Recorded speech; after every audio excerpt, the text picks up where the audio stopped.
And welcome back to Creatives in the Spotlight. Today I have Jenna Parise. Parise. Parise. It's always hard to pronounce that. If you really want to add some gusto, it's Italian, so it's Parise. Parise. Parise. Okay. Yeah. All right. So native born Italian here in America? My dad is like a half, so Oh, wow. I'll take credit. Fantastic. I'll take All full right. credit. And so you're an actress. You've been in acting for about how long now? I used to act as a kid. I started when I was in like elementary school doing film, community theater, school plays, dancing, cheerleading, anything that I could really. Wow. As long as I could be on a stage, I was happy. So. Wow. Oh, okay. I get that. Yes. Hey, some people are very uncomfortable about being the center of attention. Others, it's like, duck in water. Yeah. Yeah. So what has been your most favorite project so far? Favorite project?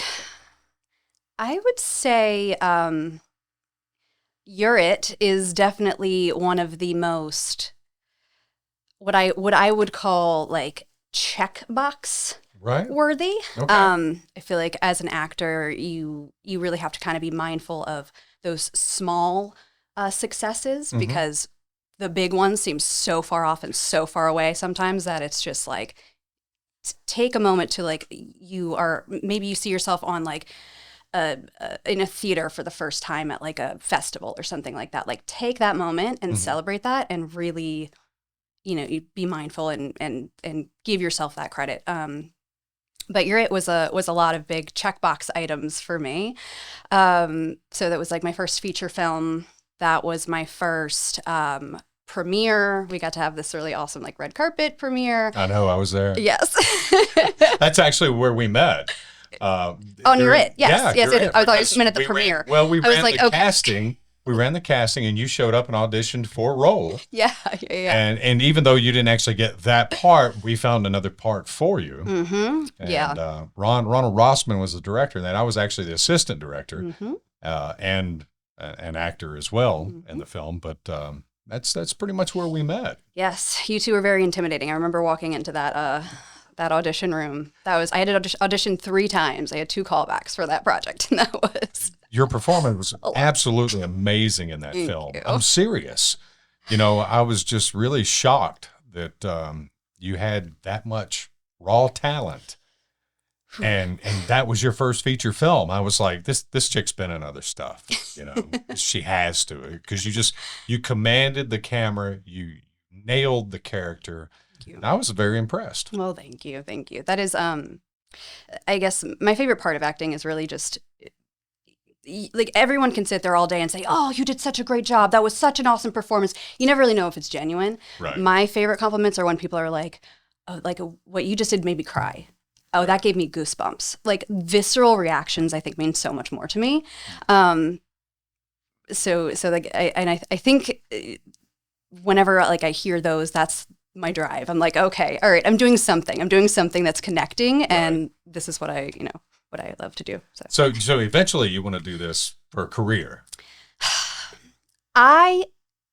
If the stars aligned and if everything falls into and place. the heavens open up, and that is what I am meant to do, and that's the path I am meant to go, I am all for it. I am more than prepared to do what I need to do and put in the work and put in the effort and blood, sweat, and tears. And it is a lot of work. And oh my gosh, It really is. even just the projects that I've been, it's been a lot of work. You've been in a lot of new stuff here recently. I see you posting a lot with Billy and several other actors that I know. I'm like, man, this is awesome. You're really taking off. Yeah, I make a joke a lot. You have been in on the project On the Run, and I'm kind of like slowly but surely working through the On the Run cast, like being in projects with them, like Weston Lawson, Olive Rain, Billy, Joseph Jr., and I think there was someone else I just recently.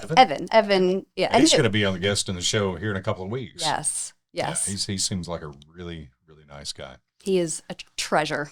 You really get to meet a lot of interesting people in this, in this whole entertainment industry. And, everybody's got their quirks and everybody's a little bit different in different ways, but there's so much talent here that I'm really surprised it hasn't taken off as quickly as it has. Now, there are a lot of big projects being done in this area. They just did Roofman not long ago. Mm-hmm. And, there's several others, but. Channing Tatum, that was Channing Tatum's Channing project. Tatum. Yeah.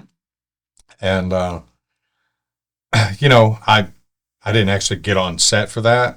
But I was had key intricate parts of making some things happen. Mm-hmm. And I was proud of that part. But I mainly do a lot of stuff in front of the camera, but I do a whole lot behind the camera. Yes. And you have too. I know on your end, you were behind the camera running Slate and some other stuff, and I was giving you a hard time. I'm surprised you didn't slap. We got close. Yeah, we got close. No. Yes, no. Ron Rossman, the director of You're It, was awesome enough to kind of open up the set. And, he really just, he was like, anybody that wants to come learn behind the camera, anyone that wants to come learn sound, wants to do Slate. That is so valuable because you get an appreciation for what it takes to do in front of and behind the camera stuff. Oh my gosh, that was I jumped at that opportunity. I was like, absolutely, I'm going to do everything that I can and get my hands into everything I can and get as much working knowledge to, that's just going to broaden your horizons. So. Right, and you were there quite a bit. Yeah, I know. I was there every weekend for 6 months, but you know what? It was so worth it and so fun. Wait to see it, actually out. I know. August 12th, You're It. You want to check that out because we put a lot of hard work into that. Ugh, and so to see it at the premiere was like sweat. We went through an entire season. It was freezing and we were freezing our butts off, and then it was just hot, and then it was we went through all seasons. Yeah, we did. We started filming in January and then we didn't finish till June. Yeah. And it went from freezing cold to really hot really quick. And, it was a lot. It was great, you know. It really persevere. You persevere. In fact, I think this was one of the shirts that I wore in that filming. Yeah. One of them got ruined, but anyway. I was going to say, I don't think I have mine. We can't say anything. I know, we didn't say anything. We didn't say anything at all. Yeah, I did. Sure. Right. It comes with the territory in filming. Because you never know what you're going to end up having to do, and it'd be like, I just bought this shirt. Yep. Yeah, we were lucky to have a little bit of forewarning on that one, but right. Sometimes it's an accent. So what does your family think about your filming? Yeah. So when I was younger, obviously, my parents were more involved with the day to day. They pretty much help with my headshots, help put my reel together, help with submissions, with contracts. As they should. I very much support parents with their children in this industry. One, it gives them a little more working knowledge, and two, they know that their child is safe. Mm-hmm. Safety is the first priority on any set. Absolutely. And definitely should be. I've heard horror stories, and those are people that I won't work with. Yeah. But, kids breaking into it, that's excellent because there's a whole lot of camera fear. Mm-hmm. Some people never get past that. Yeah. If you do it like as a child, you get into it as a child. The very first film that I auditioned for was Flight of the Navigator, and that was like 1986. Nice. Yeah. That's when I was 86, never mind. 86. No, you weren't born yet. Sorry. Telling off on my age here. But, and it was a really cool role. And, it had Sarah Jessica Parker in it. And I always had a crush on her. Mm-hmm, of course. But I was beat by one kid, the kid that actually got the part. And I was like, okay. And, my parents, they were, maybe we'll pursue something else down the road. And never did. And then, of course, I became a teenager and blah, blah, blah. I got into radio, I think, in the mid-'90s. Yeah. And pursued that for a little while. So what else have you done other than just film acting, other than maybe cheerleading? And have you done some plays? I did when I was younger. I was always in the school plays, of course, until I learned that was not the cool thing to do. And then that kind of, that was it's like, funny how that I'll do it in public. Yeah, but not in my personal life. So then I kind of auditioned for like public community theater. And I ended up being very, very good at this. And like I was booking a lot of roles and just like I think where it started, I saw Taylor Momsen playing Cindy Lou Who in How the Grinch Stole Christmas. And I saw her and I was like, I want to do that. And I was like, I'm going to figure this out. And so I kind of started getting into acting and realizing that I was pretty good at it. Eventually, and I started taking classes and I started going to like workshops and singing and musical theater classes and all that good stuff. And then there was like a time where I was like, all right, let's start auditioning for film. And I went in and I booked my first role. Yeah. Not only that, the director wanted to work with me again, so he booked me for his next project. I was like, Nice. you could not tell me, this 9-year-old girl, that I was not destined for like greatness. You could not tell me anything, because I thought I was like, they put me at my school on the morning announcements to talk about it. I was like, I'm the hottest thing since sliced bread. Like, oh, like you can't tell me anything. And and then it kind of got to the point where I was doing so much, and I was doing all-star cheerleading, and so there was practices every week and traveling competitions, and then it can be a bit booking and auditions and rehearsals and all this stuff. And so my mom's like, you got to pick one. Like, we can't do both. You got to do one. And I think she was kind of being sneaky, because she was like, if we can get you an agent and we can do film, but you might not see your dad or your sister anymore. You're not going to be at school to see your friends anymore. And I'm like, you sneaky.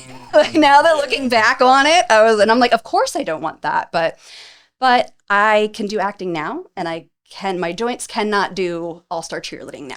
So right, but you're getting into some dancing and choreography stuff now. Oh yes. I saw that and I was like, there's no way I could do that. Yes. So I think what you're referring to is pole dancing. Yes. I wasn't gonna say that, but I did notice that, and I was like, yeah. How do you? I get, I'm a big guy, but it takes a lot of strength to do that, and I'm like, you go, girl. Yeah. You go. So that started in college. It was actually, I had like broken up with someone, and I was like, I'm going to be a stripper. And so I went to classes, and then I got so good at it, they were like, do you want to teach? And I was like, well, that's one way to make money, pole dancing. I'll teach. And so I started teaching and taught through college. And so probably about 8 years now. Like, you really think that I'd be better, but it is what it is. I've had to take some years off. But yeah, no, it's just a really great way, because again, I've done dance, I've done cheerleading. It's just like a wonderful blend of strength and staying in shape too. Oh yeah, it's a great workout, and it's just so much fun. It's something to look forward to every week, and to you see progress, and it's anything that you see progress with, I think, is just good for the soul. Right. Absolutely. Anytime that you can feel that you're getting better at what you do, it's self-rewarding. Tangibly, you can see it. You can see you can see the progress. It's always good for anxiety. That's amazing. That's amazing. Well, other than that, are you doing anything else, or are you still pursuing the acting and submitting? Lots of submitting. I booked an agent, Millie Lewis. Shout out to Susan Green and Michelle Nichols. Are you with Millie Lewis? I know Michelle Nichols. Okay, yes. I haven't signed with any agent. Okay, gotcha. I'm still freelance. So any directors out there watching that, you need a guy, hit me up. Yeah. So over the course of this past year, 2024, I have really just been intensely submitting, and whether that be through Actors Access. Should I explain Actors Access and whatever? There's a few like Actors Access, backstage, stuff like that. I think those are the two main. You know what? I joined one. I won't mention the name of it. Okay. And, why? Well, because they wanted a monthly fee. Is it not? Yeah, that one. But anyway, so I joined that, and I'm paying a monthly fee, and I 2 years, nothing. Yeah.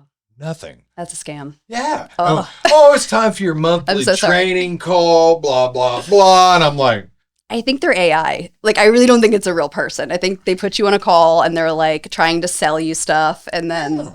Yeah. So you guys get into acting, be careful. Yes. Vet your sources. What agency you're working with. And, I was like, I'm not wasting the money. I'm getting more gigs just from people that I know. Yes. You know, and props that I have. Networking is your biggest tool. Is your biggest tool in this industry, especially locally, like especially indie. It's like, well, it kills me for networking because when I get on a set, my size, my appearance, and I've just got this resting butthole face. Everybody's like, oh, he looks mean. I'm not going to talk to him. And then I go up, hey, how are you? You know, and they're like, and, you know, and then they're afraid to tell me who they are and network. And I'm like, look, just check me out on Facebook. You know? Yeah. And then once they get to know me, like, oh, you're a nice guy. And I'm like, duh. Don't judge a book by its cover. I will say on set when you are hungry. Oh, yeah. That is a different. totally different Paul when I'm hungry. That is, you need to just slap him with a Snickers sometimes and just move on. Goodness. Yeah, when I'm hungry. Donuts. Just send him to the crafty and just start pounding food and I immediately get in a better mood. It's like, okay, yeah, we're ready. Exactly. But yeah, like networking, I think is just like one of the biggest tools that you can have in this industry. That's how like a lot of my very first project, my first project that like I got back, because I don't know if you've experienced going through full projects and putting in many hours and work on character development and driving out and just spending money to get there and not taking pay because you're kind of working on your resume and all that good stuff. And then you don't see any of the footage. Oh, yeah. Yeah. I've got 3 films right now that I could edit and put out, but I won't. Okay.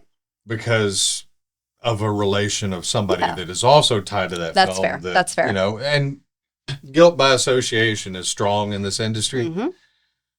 So I'm like, not ever going to put them out. And it's sad because so many people were involved in it. And so many people put a lot of time, effort, and energy into it. And then all it takes is one guy or one girl or somebody to screw it up that, oh, they can't wait for this to come out because then, you know, lawsuits and blah, blah, blah, blah, blah. And it's like, then you just want to wring the neck of that one person that caused all of it. And it's like, well, and you live and learn. Yeah.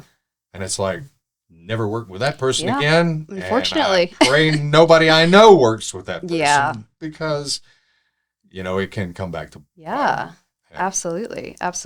And that's like been my biggest source of like, if anybody reaches out like on Instagram and is like, hey, like would love to have you like be a part of this project. Like I will make sure like I go and look up who they're friends with.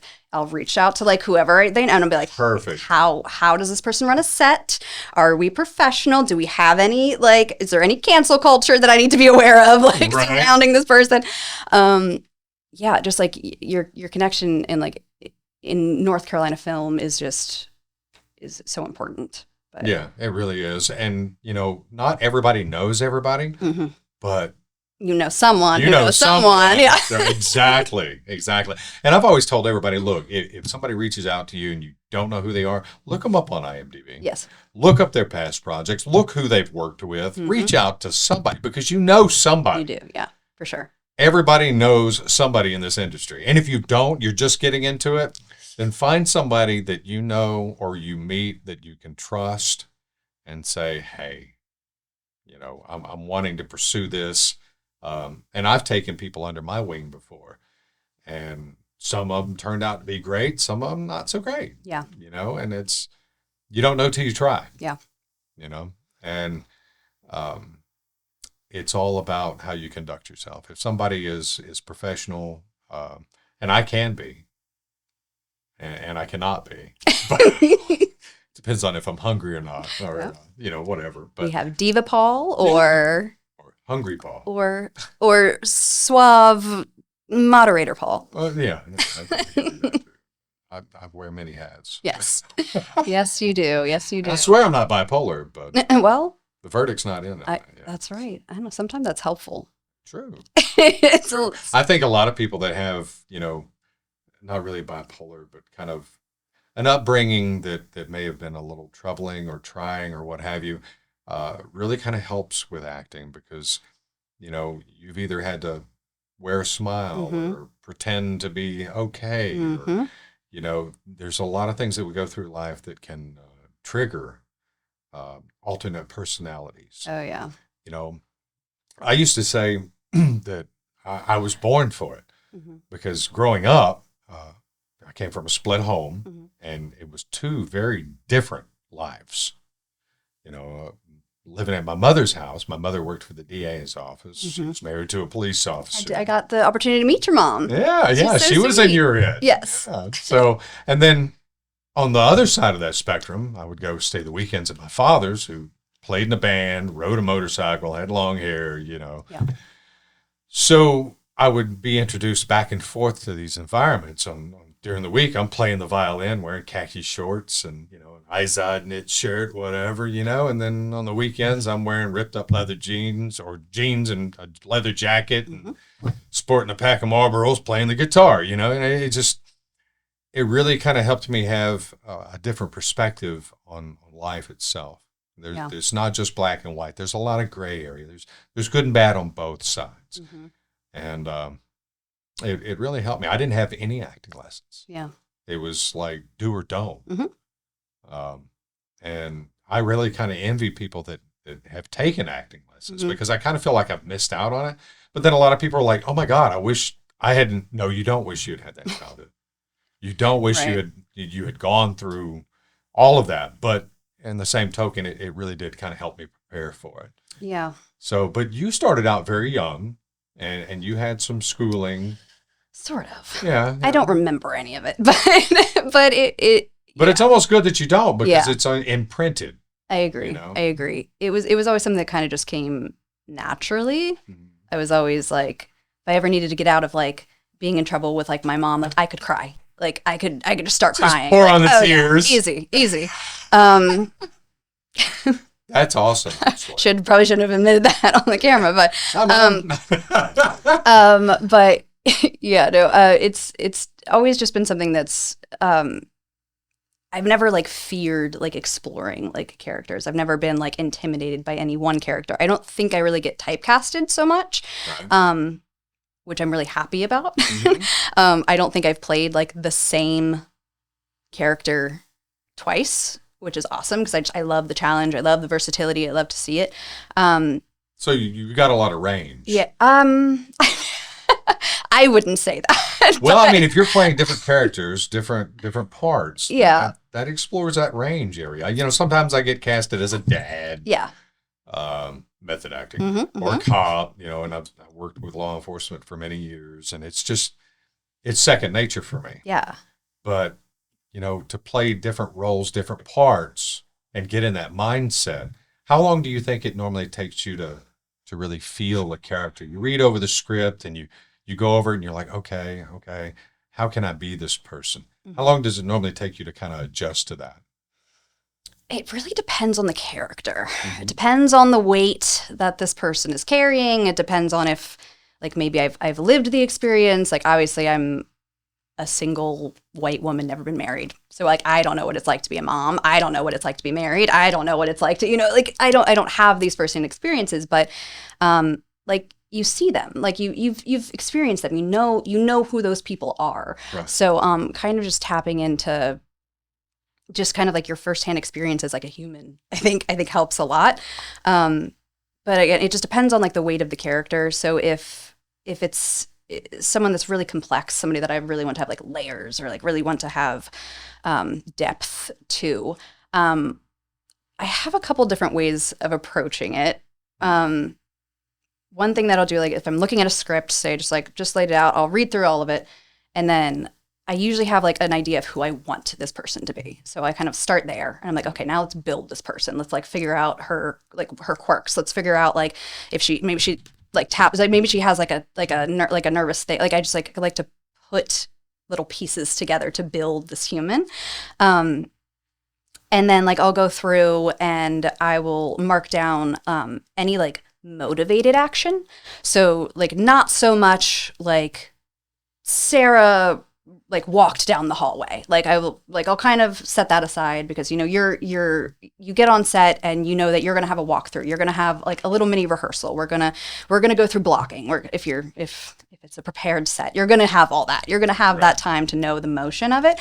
But if it's like Sarah slaps someone or Sarah throws something, like something that's like a motivated action, I need to know the why behind. Like, why is she doing this? Like, what is reading the room? Yes, exactly. And but through this person's eyes. And like, I really like to have like a overall good idea of like what, I hate to say their motivation. That's such a like a cliche played out like term, but like what their motivation is in this scene, and just kind of take it scene by scene and do that for each moment. That's how I like awesome. to build them.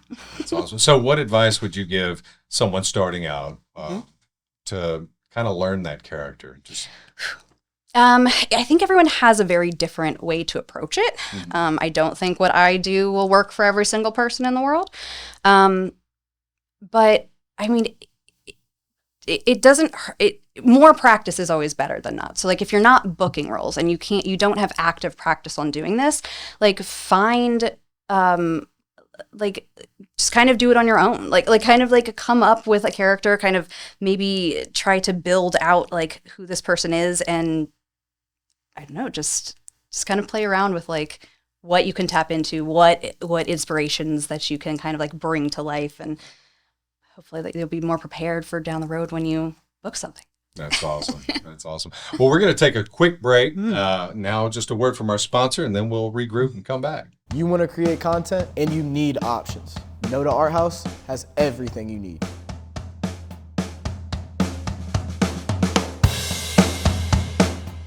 Book now for a private, full access studio. And that was our sponsor, the Noda Art House, where we have the podcast, and we have the Noda Art House Foundation, where we inspire and help other actors in their pursuit of acting and being a creative. We really have to give props to them for a fantastic facility here. If you guys haven't checked out the Noda Art House, you should. So cool. Yeah, this is my first time here. Yeah, and you were impressed, An weren't you? amazing Yeah, the space. sets in there are amazing, aren't they? Very cool. So, Jenna, let me ask you this. Other than character development, what is probably your most challenging thing that you've run across on set so far? On set, I feel like this is maybe not going to be directly answering, but it is something that I've been currently working on. And so, like, whenever I've been to like an acting class, I've always heard that like you're always going to give like too much. Like you're always going to overreact. Like even when you feel like you are being the most real, most natural version of yourself, you can probably tone it down a little bit more, and like it would still work. Like, so I think I have been so focused on like making sure that I have like real and like relatable performances. I think I've almost knocked it down too much. And so I feel like, because there is a very fine line between like us just sitting here having a conversation and putting a conversation on screen and that people want to watch. You know, there is an element of performance that you still have to kind of give. But I don't know, sometimes I feel like I tone it down a little too much, and I'm working on that balance there. And well, there's always something to work on and fine tune. Right. Well, you know, and getting better at your craft is always, you know, the main objective. I have worked on character development. I've worked on, you know, quite a bit of things in my experience. And, you know, probably the worst thing that I started out doing was just learning my lines. Yeah. Because I didn't read the whole story. And I was like, I didn't know the situation. I didn't know how to read the room. I read my line. I'm like, I know my lines. And, you know, delivery of that is so important because you have to feel it, live it, breathe it. And, you know, just starting out, that was my biggest mistake. Yeah. Biggest mistake. But luckily it didn't bite me too hard. You know, I noticed it. The directors were like, oh, it's perfect, blah, blah, blah. And I'm like, yeah, I thought it sucked. But, you know, hey, if you like it, you're the boss. I know that, right? You know? Isn't that, I'm always just like, as long as you're happy. I don't like I don't personally think I'm good, but as long as you're smiling and you're giving me a thumbs up. Okay. We are our worst critics. Yes, you know? always. I hate seeing, I love it, but I hate it. It's a love-hate relationship whenever I see a project that I've done because I was like, oh man, I could have done that better. Yeah. I should have done that, but I should have done this. I should have done that. And it's always an afterthought for me, you know. And granted, I guess I did okay because I'm doing okay. Right. Booking. We're in the room, right? We're at the table. Yeah. We're here, and we're still sitting. It's like imposter syndrome sets in, and you're like, what am I doing here? How did I get here? Right. You know, This and you is see a lie. you see people doing it, and you're like, oh, I want to do that. I want to do that. Ooh. We're doing it. We are living it now. And, you know, I look back and think, wow, I never thought I'd see the day that, you know, I'd be on big projects, big sets. You know, are you looking at maybe becoming SAG? That's definitely not the goal. Like, it's definitely not like, I don't know. My biggest thing, like I said, little check boxes. If the big thing happens, that's amazing. But I'm just kind of taking it step by step. I'm just focusing on putting as much good work out there, sending out as best auditions as I can to make good choices, and, you know, to casting directors. And, you know, if it's meant to be, it'll happen. But I don't really have. I'm not looking big picture. I think that'll cloudy things up. Yeah, you're right. Now, I'm actually SAG eligible. Oh, are you? I've Very got nice. several big projects that Cool. were SAG affiliated, and I'm accredited, but I won't. You won't. I won't. Yeah, it takes a lot of and the fun it's out of for it. some, and it's not for others. But there's a lot of projects that I want to do, like fan films and stuff like Great. that. And when you become SAG, You cannot. you cannot do certain things. I don't quite understand why I should pay money Right. to be affiliated with something that somebody's going to tell me I can't do something. And it's like, what's the point? Because you're too good. You can't be in the small pool with us anymore when you're too good. Yeah. I will never look at myself as being too good. I know, right? You know, It's if I silly. need to, you know, be a water boy Yeah. on set, or, you know, whether it be that or the main character, I don't care. You know, the project has to get done. Yeah. And, you know, if you got a passion project that's not falling into that parameter of SAG, you can't do it. And I'm just not ready to cross over and say, Oh. I'm going to give you complete power over what I do. No. Yeah. And like to add to that, I feel like as soon as you start making money off of like your passion, what you're passionate about, and becomes a business, like a full-on business, and it kind of strips a little bit of the joy and of the fun away from it, because then it's your full-time job. You're focusing on it. Like, this is what you have to do. And if you're strictly an actor, it's a full commission job. You know, if you're all in, you're all in. Like that's you kind of gotta be really, really ready for that. And I've met some SAG actors that are like, I'm SAG. Yeah. And I'm like, I don't care. Yeah. Well, you can't play with us. Yeah. Well, you just go sit and wait for the big project. We'll go over here and make some films. Yeah, we're having fun. You know? So whatever. It's for some and it's not for others. But Yeah. I was just curious about that because a lot of actors are like, oh, I can't wait. I'm like, why? I know. Yeah. Whatever. Yeah, I wish you luck. Yeah, absolutely. Yeah, I've been in SAG projects and not been SAG. Yeah.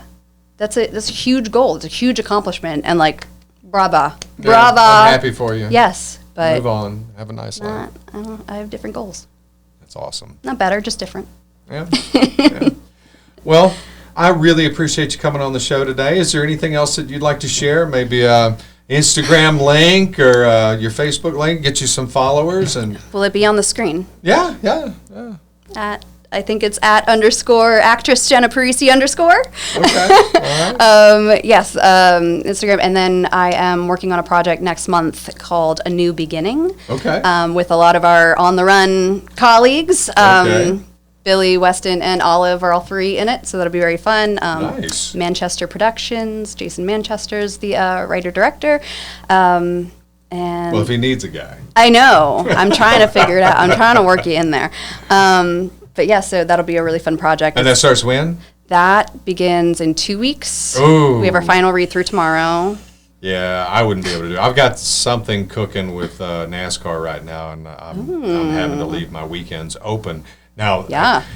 And all the way into June or July, pardon me. And it's like, I've got the cop car booked in mid-July. So I'm like, I hope we can do it before then. So, but yeah, that's a hush-hush project. The requirement is you need a cop car. Yeah. That is your requirement to book this. I'm really excited about this NASCAR thing because I get to drive the car. Oh.